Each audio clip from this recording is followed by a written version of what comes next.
இன்றைக்கி எங்கள் வீட்டு லஞ்ச் மெனு என்னென்னு பார்க்கலாம் வாங்க.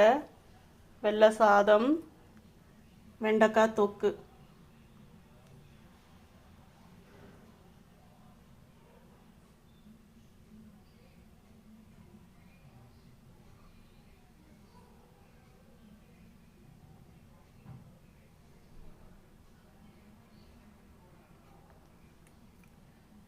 இதுதான் இன்றைக்கி எங்கள் வீட்டு லஞ்ச் மெனு. இந்த லஞ்ச் மெனு பிடிச்சிருந்தா லைக் பண்ணுங்கள், ஷேர் பண்ணுங்கள், சப்ஸ்கிரைப் பண்ணுங்கள். தேங்க்யூ.